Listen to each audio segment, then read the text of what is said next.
Movie की starting एक ऐसे शहर से होती है जहाँ पर अमीर और गरीब लोग एक साथ तो रहते हैं, लेकिन अमीर लोग गरीब लोगों का बिल्कुल साथ नहीं देते। उनके काफी हाई स्टैंडर्ड्स हैं और वो गरीबों को कुछ भी नहीं समझते। ये मूवी इसी शहर में रहने वाले एक आदमी आर्थर पर बेस्ड है। वो अपनी मदर के साथ रहा करता था। उसे कॉमेडी बहुत पसंद थी और उसका दिल चाहता था कि वो एक दिन बहुत बड़ा कॉमेडियन बने। उसका आइडियल एक आदमी था जो कि बहुत बड़े कॉमेडी शो को होस्ट करता था। वो कहता था कि मैं भी एक दिन उनके शो में उनके साथ खड़ा होऊंगा। वो इसके लिए बहुत मेहनत किया करता था। फिर एक दिन हम आर्थर को देखते हैं जो कि किसी कंपनी की एडवर्टाइजमेंट के लिए एक साइन बोर्ड लेकर एक रोड पर खड़ा होता है कि कुछ शरारती बच्चे वहाँ पर आते हैं और उससे बहुत तंग करके उसका साइन बोर्ड छीन कर भाग जाते हैं। आर्थर यहाँ पर जोकर बना होता है। वो उन बच्चों के पीछे भागता है ताकि अपना साइन बोर्ड ले सके, लेकिन वो बच्चे उसे बहुत भगाते हैं और वही साइन बोर्ड उसके मुंह पर मारते हैं, जिससे वो साइन बोर्ड टूट जाता है। और उसके बाद फिर वो आर्थर को भी बहुत बुरी तरह मारते हैं। आर्थर काफी हर्ट होता है और सीधा अपने बॉस के पास जाता है। वो उसे सब कुछ बताता है कि बच्चों ने उसके साथ क्या क्या किया, लेकिन उसका बॉस उल्टा उससे डांट देता है और कहता है कि तुम्हारा दिमाग तो ठीक है,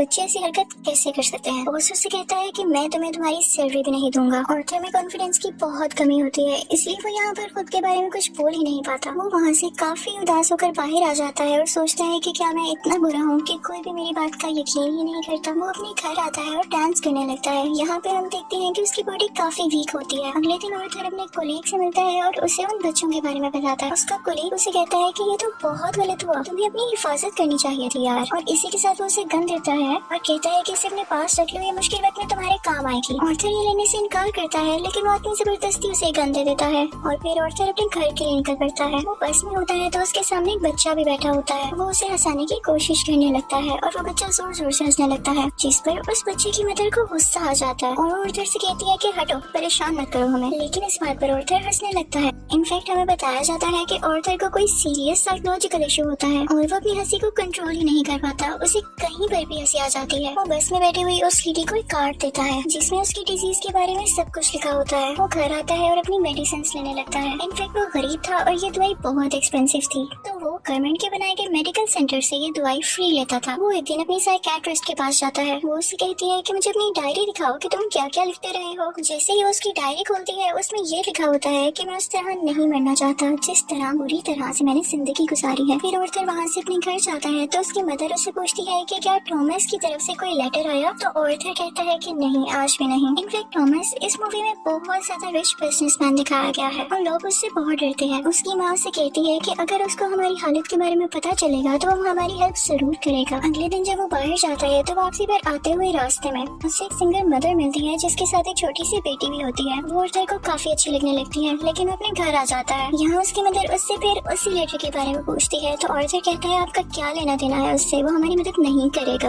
अगले दिन हम देखते हैं कि वो सिंगल लड़की आर्थर के घर पर आती है। वो उससे कहती है कि मैं कुछ टाइम से नोट कर रही हूँ कि तुम मेरा पीछा कर रहे हो, जिस पर आर्थर उसे कहता है कि हाँ मुझे तुम अच्छी लगी हो। तो इस पर वो लड़की हंसने लगती है और जल्दी उन दोनों में दोस्ती हो जाती है। आर्थर को एक और जगह से जोकर की ऑफर आती है। वो एक चिल्ड्रन हॉस्पिटल होता है और जब आर्थर वहाँ पर जाकर डांस कर रहा होता है तो उसकी पॉकेट से वही गन बाहर आकर गिरती है। सब बच्चे डर जाते हैं और स्टाफ हैरान होता है कि इसके पास गन क्या कर रही है। ये बात फैलती है और उसे इस जॉब से भी निकाल दिया जाता है। वो अपने बॉस को कॉल करता है कि ये तो सिर्फ एक टॉय गन है, तो उसका बॉस उसे कहता है कि झूठ मत बोलो, मुझे तुम्हारे कलीग ने सब कुछ बता दिया है कि तुमने खुद उससे गन ली। यहाँ पर आर्थर का दिल दोबारा से बहुत दुखता है कि उसके कलीग ने तो उसे जबरदस्ती ये गन दी थी। फिर हम देखते हैं कि आर्थर ट्रेन में घर जा रहा होता है और वहाँ पर 3 बिजनेसमैन भी होते हैं जो कि थॉमस वेन के ही आदमी थे। वो ट्रेन में बैठी हुई एक लड़की को छेड़ रहे होते हैं।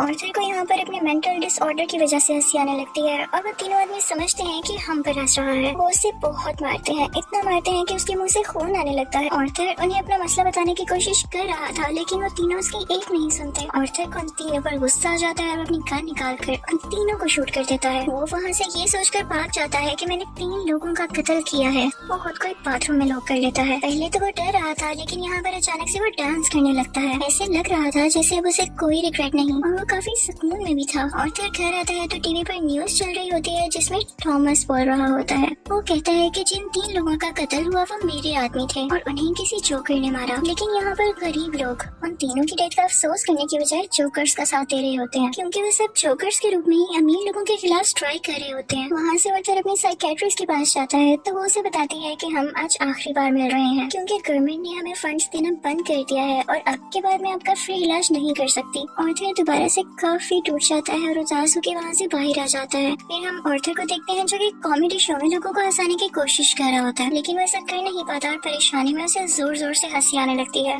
इस वजह से उसका शो खराब हो जाता है और वो घर आ जाता है। घर आने पर उसकी मॉम उसे कहती है कि बेटा ये लेटर टॉमस के लिए पोस्ट कर दो। ऑर्थर जब ये पढ़ता है तो उसे अपनी आंखों पर यकीन ही नहीं आता। वो अपनी मदर के पास जाता है और कहता है आपने मुझसे सब कुछ क्यों छुपाया। उसकी माँ उसे बताती है कि बेटा मैंने ये जानकर नहीं किया। इनफैक्ट टॉमस और मैं एक दूसरे को पसंद करते थे और इवन शादी भी करना चाहते थे, लेकिन मैं बहुत गरीब थी और वो बहुत अमीर, तो हम सोसाइटी की वजह से शादी नहीं कर सके। ऑर्थर अपने बाप से मिलने के लिए निकल पड़ता है। जब वो वहाँ पर पहुँचता है तो उसके घर के गेट के पीछे टॉमस का अपना बेटा खड़ा होता है। ऑर्थर उसके सामने बच्चों जैसी हरकतें करने लगता है और उसे भी हंसाने की कोशिश करता है, लेकिन तभी वहाँ पर टॉमस का बटलर आ जाता है। वो उस बच्चे से कहता है कि स्ट्रेंजर से बात नहीं करते और ऑर्थर को वहाँ से जाने के लिए कहता है। ऑर्थर उससे कहता है कि मैं सच्चाई से पर्दा हटा कर ही जाऊंगा। मेरी माँ ने टॉमस के यहाँ 30 साल काम किया और वो दोनों एक दूसरे को पसंद भी करते थे और मैं किसी और का नहीं टॉमस का ही बेटा हूँ। जिस पर बटलर उसे कहता है कि तुम भी पागल हो और तुम्हारी माँ भी पागल है। उसने ये स्टोरी अपने पास से बनाई है, उसका टॉमस से कोई लेना देना नहीं है। ये सुनकर ऑर्थर को काफी बुरा लगता है, वो वहाँ से चला जाता है। ऑर्थर जब घर जाता है तो उसे पता चलता है उसकी मॉम को कोई अटैक हुआ है और उन्हें हॉस्पिटल शिफ्ट किया जाता है। ऑर्थर जब बाहर बैठा होता है तो उसके पास 2 पुलिस ऑफिसर्स आते हैं। वो उससे पूछते हैं कि ट्रेन में उस दिन जो 3 आदमी मरे क्या तुम उनको जानते हो। तो ऑर्थर आगे से कहता है नहीं, मुझे क्या पता होगा। उसे पता चलता है कि इन पुलिस ऑफिसर्स ने उसकी माँ से भी सेम क्वेश्चन किया था, जिसकी वजह से उसकी मॉम को अटैक हुआ। वो अंदर अपनी माँ के पास आ जाता है और वहीं पर वो सिंगल मदर भी होती है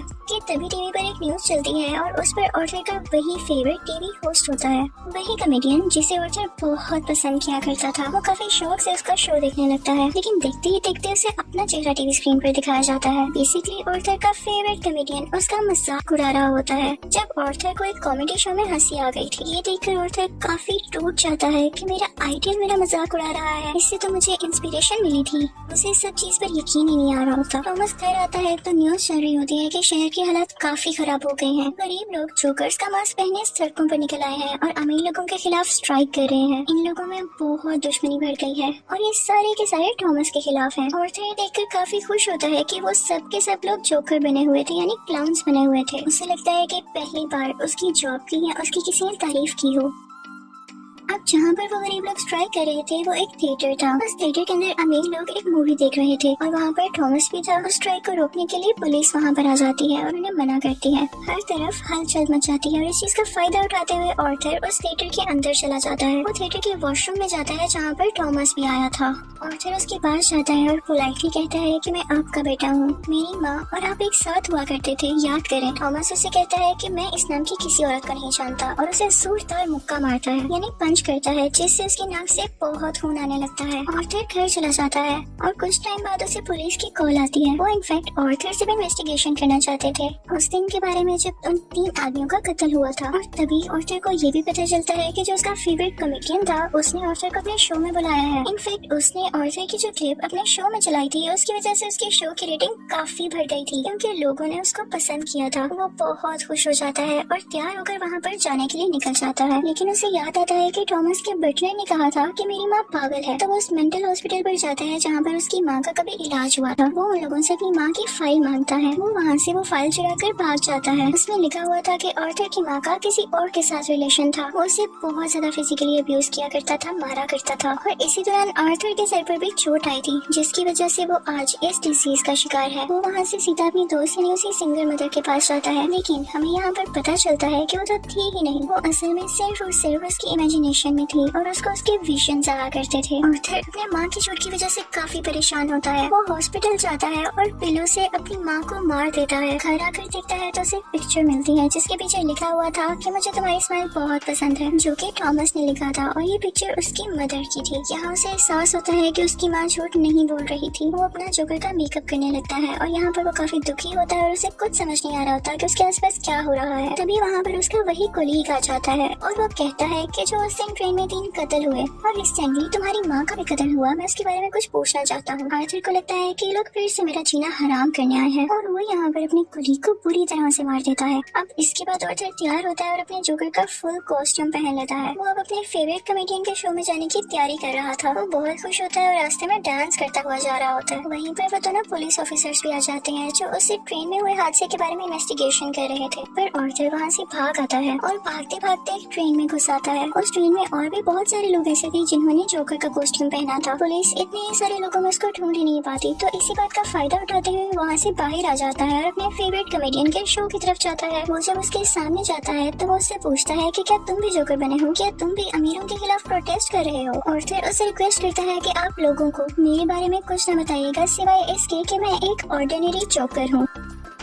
और फिर उनका लाइव शो स्टार्ट हो जाता है। ऑडियंस उन्हें देखकर काफी खुश होती है और इस चीज को काफी एडमायर कर रही होती है। वहाँ पर आर्थर का फेवरेट कॉमेडियन उससे क्वेश्चन करता है कि तुम यहाँ पर जोकर बन के क्यों आए हो। तो जोकर उसे कहता है कि मैं हमेशा खुश रहना चाहता था और मैं लोगों में भी खुशियाँ बांटना चाहता था। लोगों ने मुझे इस गेटअप में पसंद किया तो मैंने सोचा क्यों ना मैं ऐसे ही आ जाऊँ। वो यहाँ पर एक बहुत ज्यादा सरप्राइजिंग बात भी करता है। वो इस लाइव शो में सबके सामने बता देता है कि उस दिन ट्रेन में जो 3 लोग मारे गए उनको मैंने ही मारा है। वो कहता है कि ये सब मैंने आपको इसलिए बताया कि अब तक कितने गरीब मरे, कितने ही ज्यादा अमीर लोगों ने गरीब लोगों को बेदर्दी से कत्ल किया, लेकिन आज तक किसी ने नोटिस किया, किसी ने भी अमीर लोगों के खिलाफ आवाज उठाई या उन गरीब लोगों को याद किया तो मुझे बताएं। और जब मैंने किसी अमीर आदमी को मार दिया तो लोग इतना शोर किस लिए मचा रहे हैं? क्या सब इंसान बराबर नहीं होते या अमीर लोगों में कोई और खास बात होती है? वो कहता है कि सोसाइटी बहुत खराब हो चुकी है, वो सिर्फ अपना फायदा सोचती है और अगर आज तुमने मुझे इस शो में बुलाया है तो ये तुम्हारी रहमदिली हरगिज़ नहीं है। तुम्हारे शो की रेटिंग मेरी वजह से बढ़ रही थी इसलिए तुमने ऐसा किया। लेकिन आर्थर का जो फेवरेट कॉमेडियन होता है वो कहता है ऐसी बात हरगिज़ नहीं है। आर्थर को गुस्सा आ जाता है कि तुम अभी भी झूठ बोल रहे हो और इसी के साथ अपनी गन बाहर निकालता है और उसे सबके सामने शूट कर देता है। लोग काफी घबरा जाते हैं और वहाँ से बाहर निकलने लगते हैं, लेकिन आर्थर को हम यहाँ पर काफी कॉन्फिडेंट देखते हैं। वो किसी से नहीं डरा होता। पुलिस इस बात पर जोकर यानी आर्थर को अरेस्ट कर लेती है और अपनी गाड़ी में बिठाकर उसे वहाँ से दूर ले जाने लगती है। लेकिन आर्थर रास्ते में देखता है कि उसके बहुत सारे सपोर्टर्स हैं जो उसे सपोर्ट कर रहे हैं। उनमें से कुछ लोग एक एम्बुलेंस में बैठते हैं और उसकी ज्यादा सारी स्पीड करके उस पुलिस कार के साथ टक्कर कर देते हैं, जिसकी वजह से वो पुलिस कार उल्ट जाती है और अब जोकर बाहर आ गया था। वो उन सब लोगों में शामिल हो जाता है और उसी कार के ऊपर आकर खड़ा हो जाता है। सब लोग उसे यहाँ पर देख पा रहे थे और उसे चीयर कर रहे थे। उसके मुंह और नाक से काफी खून आ रहा था, लेकिन वो उसी खून से अपनी स्माइल बना लेता है और हाथ फैलाकर जोर जोर से हंसने लगता है।